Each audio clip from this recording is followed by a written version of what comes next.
Natatandaan ko nung nag-aaral ako, elementary, sabi nung kawikaan nila, life is what we make it. You are the master of your fate, you are the captain of your soul. Natatandaan ko yun sa mga literature namin nung araw. No? Nung nag-aral ako ng Biblia, natuklasan ko yung katotohanan na ang buhay ng tao, gusto ng Diyos, mabuhay ka sa ganito. Mabuhay kang ganito, mabuhay kang ganito. Kaya lang, meron tayong free will. Meron tayong free will. Pinagkalooban tayo ng pamimili ng Diyos. Hindi tayo ginawang parang robot na wala kang choice. Ang robot kasi walang choice eh. Nakaprograma sa computer ang buhay niya. Pero ang tao, meron tayong free choice. Basahin natin ang Deuteronomio 30:19. Aking tinatawag ang langit at ang lupa na pinakasaksi laban sa inyo sa araw na ito, na aking ilagay sa harap mo ang buhay at ang kamatayan, ang pagpapala at ang sumpa. Kaya't piliin mo ang buhay upang ikaw ay mabuhay, ikaw at ang iyong binhi. Tingnan mo ang sabi ng Diyos, inilagay ko sa harap mo dalawa eh. Buhay at saka kamatayan.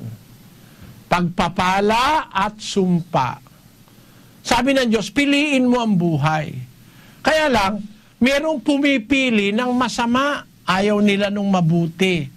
3 ng 1. Ganito ang bababasa sa 19. At ito ang kahatulan na naparito ang ilaw sa sanglibutan at inibig pa ng mga tao ang kadiliman kaysa ilaw sapagkat masasama ang kanilang mga gawa. Ayon, meron palang mga tao, mas gusto pa nila yung kadiliman kaysa sa ilaw kasi masama yung kanilang ginagawa.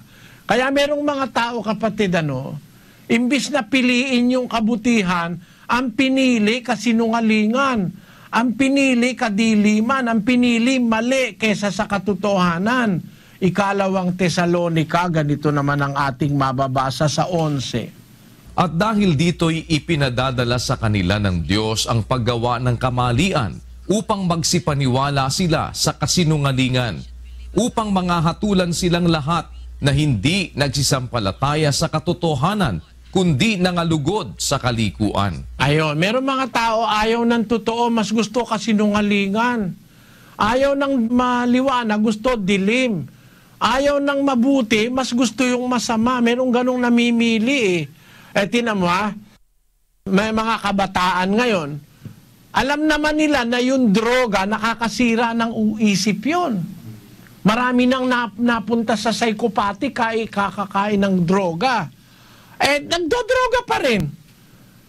Pero kung ang tatanungin mo, ang plano ng Diyos, gusto niya lahat ng tao maligtas. Itinuro niya nga kung paano tayo mabubuhay eh. Kung ikaw ay anak, paano ka susunod sa magulang? Kung magulang, paano mo aakayin yung anak mo? Kung ikaw ay may asawa, lalaki ka, paano ka makikisama sa asawa mong babae? Yung babae, paano makikisama sa lalaki? Paano ka makikipagkapitbahay? Paano ka ba maghahanap buhay? Yun ang plano ng Diyos sa atin. Kung paano ka maghahanap buhay, kung paano ka kakain.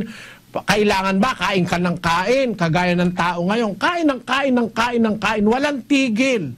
Ang nangyayari, naninigas na lang basta. Inaatake sa puso kasi napakalaki ng kain, masyado ng barado mga ugat, kung ano-ano pinagkakain. May aral ang Diyos lahat eh. Pati kakainin mo. Paano ka kakain? Saan manggagaling ang kakainin mo? May aral lahat. Kasi yun na nga yung plano ng Diyos sa atin. Kaya lang mayroong mga tao, kung ano yung gusto niya, yun ang sinusunod niya. Kaya nga yung panalangin itinuro ni Kristo, Ama namin, nasa langit ka, sambahin ang ngalan mo, dumating ang kaharian mo, gawin ang kalooban mo kung paano sa langit, gayon din sa lupa. Kailangan masunod natin yung kalooban ng Diyos eh. Meron siya talagang plano para sa atin. Kaya lang, meron talagang ayaw sumunod. Mas gusto yung masama kaysa sa mabuti, mas gusto yung kasinungalingan kaysa sa katotohanan. Yun ngayon ang binigay na kalayaan sa atin, mamili. At kung ang pinili mo ngayon yung masama, ang consequences nun, mapaparusahan ka.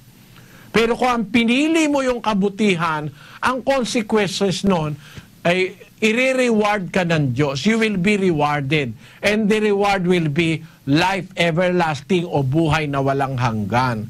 Kaya dun sa tanong mo, kapatid, na nakaplano na ba ang buhay ng tao bago panganak? Merong plano ang Diyos, kaya lang meron tayong free will. Kaya kung minsan, di nasusunod yung plano ng Diyos.